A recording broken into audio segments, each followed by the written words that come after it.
Assalamualaikum warahmatullahi wabarakatuh. Shalom Om Swastiastu, Namo Buddhaya, Salam Kebajikan. Kepada Ibu dosen yang kami hormati, Ibu Dr. Herlawati SSI MMkom, selaku dosen pengampu mata kuliah kecerdasan buatan, serta teman-teman yang saya banggakan. Terima kasih atas waktu dan kesempatan yang telah diberikan kepada saya. Perkenalkan, nama saya Ferdi Ganda Manalu, mahasiswa program studi informatika. Pada video presentasi ini, saya akan menyampaikan materi tentang Bab 6, Deep Learning dan Arsitektur Lanjut. Baik, kita masuk ke halaman pertama, yaitu Deep Learning. Apa itu Deep Learning? Deep Learning adalah cabang kecerdasan buatan atau AI dan merupakan subbidang dari Machine Learning yang menggunakan jaringan saraf tiruan dengan banyak lapisan untuk memproses data. Baik, dari gambar ini kita dapat menyimpulkan bahwa lingkaran terbesar atau lapisan terluar adalah Artificial Intelligence, yaitu yang didefinisikan sebagai teknik yang memungkinkan mesin meniru perilaku manusia. Cakupan AI adalah segala hal yang memungkinkan komputer untuk meniru kecerdasan, termasuk pengambilan keputusan berbasis aturan atau rule-based systems, dan pemrosesan bahasa alami, dan banyak lagi. Dan contoh dari Artificial Intelligence sendiri adalah sistem pakar, chatbot, dan algoritma pencarian. Lalu lapisan kedua adalah Machine Learning yang didefinisikan sebagai subset dari AI yang menggunakan metode statistik untuk membuat mesin belajar dari data dan meningkatkan kinerjanya berdasarkan pengalaman yang telah ia lakukan. Cakupan ML sendiri adalah bagian dari AI yang berfokus pada model prediksi atau pengenalan pola dengan data tanpa pemrograman eksplisit. Contohnya, algoritma seperti regresi linear, SVM atau support vector machines, dan random forest. Dan yang terakhir yang kita bahas adalah Deep Learning yang didefinisikan sebagai subset dari ML yang memungkinkan pemrosesan jaringan saraf berlapis-lapis atau multi-layer neural networks yang mampu memproses data kompleks seperti gambar, video, ataupun suara. Nah, cakupan DL sendiri atau Deep Learning menggunakan algoritma yang simulasikan otak manusia dalam memproses informasi dan mengenali pola kompleks. Contohnya, Convolutional Neural Networks atau CNN, yaitu algoritma yang untuk pengenalan gambar, dan yang kedua ada Recurrent Neural Networks atau RNN untuk pemrosesan data beruntutan. Oke, hubungan dari ketiga ini apa sih? Jadi AI adalah lingkup terbesar mencakup segala metode yang berfokus pada kecerdasan buatan tersebut. Sedangkan ML adalah subset dari AI yang berfokus pada pembelajaran melalui data. Sedangkan DL atau Deep Learning adalah subset dari ML yang khusus pada jaringan saraf tiruan yang kompleks untuk memecahkan masalah dengan data yang besar dan rumit. Singkatnya, gambar ini menunjukkan bahwa Deep Learning adalah bagian dari Machine Learning yang pada gilirannya merupakan bagian dari Artificial Intelligence. Jadi, segala lapisan ini sebenarnya berhubungan. Baik, kita lanjut ke slide 2. Apa perbedaan dari Deep Learning dan Machine Learning? Nah, seperti yang kita bahas sebelumnya, Machine Learning adalah bagian dari AI menggunakan algoritma untuk mempelajari pola data. Sedangkan Deep Learning adalah subset dari ML yang menggunakan jaringan saraf tiruan atau neural networks. Nah, yang menjadi perbedaan itu bisa dilihat dari gambar. Dari gambar, Machine Learning dan Deep Learning memasukkan input yang sama, namun pemrosesan dari inputnya saja yang berbeda. Yang dimana Machine Learning memproses input tersebut melalui bantuan tangan manusia, yaitu dengan feature extraction dengan tangan manusia dan klasifikasi, lalu menghasilkan output yang sesuai dengan yang kita harapkan. Sedangkan Deep Learning, proses dari feature extraction atau klasifikasinya menjadi satu proses, yang dimana proses tersebut tidak membutuhkan tangan manusia dan menghasilkan output yang sesuai dengan yang kita harapkan. Baik, lanjut di slide ketiga, jenis-jenis Deep Learning. Jenis Deep Learning ada dua, yaitu CNN atau Convolutional Neural Networks dan RNN Recurrent Neural Networks. Seperti yang sempat disinggung di slide sebelumnya, CNN digunakan pengolahan dan klasifikasi citra. Nah, arsitektur CNN ini mengekstrak fitur dari data gambar melalui proses konvolusi. Dari penjelasan tersebut, kita dapat mendefinisikan bahwa CNN hanya berfokus kepada pengklasifikasian gambar atau pengolahan gambar saja. Sedangkan RNN dirancang untuk memproses data sekuensial seperti teks atau urutan waktu, video, atau suara. Nah, arsitektur ini memiliki kemampuan untuk mempertahankan informasi dari input sebelumnya, membuatnya ideal untuk analisis data yang bergantung pada konteks temporal. Baik, sekarang kita masuk ke CNN.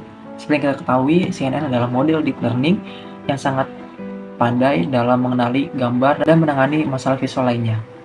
Nah, berikut adalah beberapa contoh model CNN yang terkenal dan sudah banyak dipakai di kalangan IT. Yang pertama dari Linet 5. Model ini dikenalkan oleh Ian LeCun pada tahun 1998. Linet 5 jadi salah satu pioner dalam dunia CNN dan dipakai untuk mengenali angka dan tulisan tangan.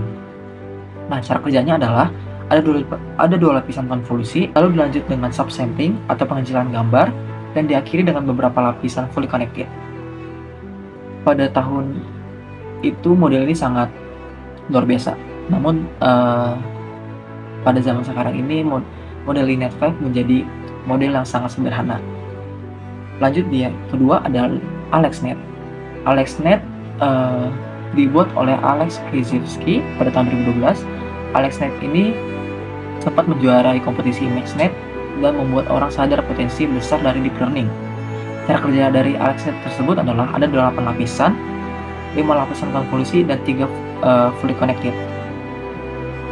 Nah, AlexNet ini memakai aktivasi ReLU dan teknik dropout untuk mencegah overfitting, dan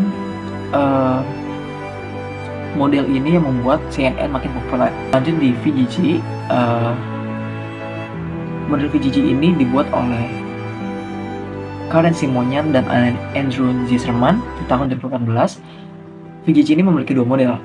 Yang pertama ada VGG 16 atau VGG 16 yang memiliki 16 lapisan konvolusi, sedangkan VGG 19 memiliki 19 lapisan. Kedalaman dari VGG membuat ekstraksi fitur lebih detail, namun membutuhkan komputer yang kuat untuk mengaksesnya. Lalu yang keempat ada GoogleNet atau Inception V1. GoogleNet ini dibuat oleh tim Google pada tahun 2014. Model ini terkenal karena adanya block inception.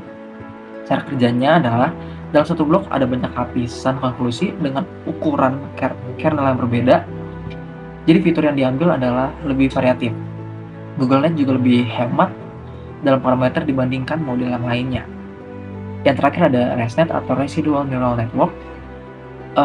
Model ini dibuat oleh Keming, He, dan kawan-kawan pada tahun 2015.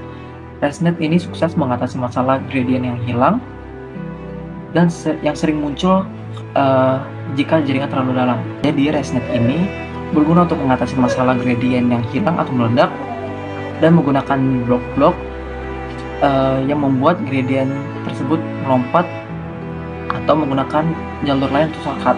Yang terakhir kita masuk ke dalam RNN. Seperti yang kita ketahui, RNN adalah model deep learning yang menganalisis atau mengolah data seperti teks, suara, dan video. Yang pertama kita masuk ke BRNN atau Bidirectional Recurrent Neural Networks, yaitu tipe RNN yang memproses data sekuensial dalam dua arah, yaitu maju forward atau mundur backward. Nah, kegunaan dari BRNN ini adalah pemahaman konteks global, yaitu BRNN dapat memahami informasi baik dari masa lalu bahkan masa depan. Jadi sangat berguna untuk tugas di mana konteks lengkap sangat diperlukan. Contohnya adalah pemrosesan bahasa alami atau NLP. Jadi dia akan menganalisis struktur kalimat di mana kata-kata di depan dan di belakang memberikan makna penting. BRN ini juga dapat masuk ke pengolahan suara, yaitu transkripsi ucapan menjadi teks atau speech to text. Lanjut ke yang kedua adalah long short term memory atau LSTM. Jenis sukses dari RNN yang dirancang untuk mengatasi masalah pelatihan yang dikenal sebagai vanishing gradient problem, yang dapat membuat jaringan saraf sulit untuk belajar dan mengingat informasi pada jangka panjang. Nah, LSTM ini memproses data berurutan seperti teks, ucapan, dan deret waktu. Nah, kegunaan yang lainnya itu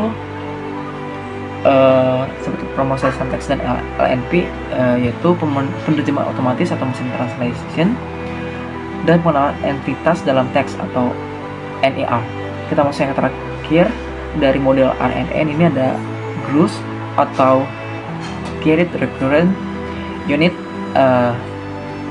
Jadi GRU ini adalah varian dari LSTM yang lebih sederhana dan lebih efisien dengan struktur yang terdiri dari dua gerbong utama, yaitu update dan reset. Nah, GRU ini bisa digunakan saat kecepatan penting dalam memproses data dalam jumlah yang besar. Nah, kegunaan yang lainnya itu jika kita ambil dari pemrosesan bahasa dan teks, mirip dengan LSTM, digunakan dalam penerjemah otomatis dan pengenalan suara dan sistem rekomendasi, seperti mempelajari pola perilaku manusia dari riwayat aktivitas. Perbandingan kegunaan dari ketiga model ini adalah BRNN memahami konteks penuh dari data sekuensial, sedangkan LSTM menangani ketergantungan jangka panjang, sedangkan GRU efisiensi komputasi lebih tinggi dibanding LSTM. Demikian presentasi yang dapat saya sampaikan. Terima kasih kepada ibu dosen kami atas perhatian dan kesempatannya. Saya harap materi yang saya sampaikan mengenai topik deep learning dan arsitektur lanjut dapat memberikan pemahaman yang bermanfaat. Jika terdapat hal yang kurang jelas, saya sangat terbuka untuk sarannya. Saya juga berharap materi ini dapat menjadi inspirasi atau acuan bagi pengembangan lebih lanjut di bidang deep learning. Terima kasih sekali lagi atas perhatian ibu dosen dan teman-teman sekalian. Mohon maaf apabila ada kekurangan dalam penyampaian. Wassalamualaikum warahmatullahi wabarakatuh. Terima kasih.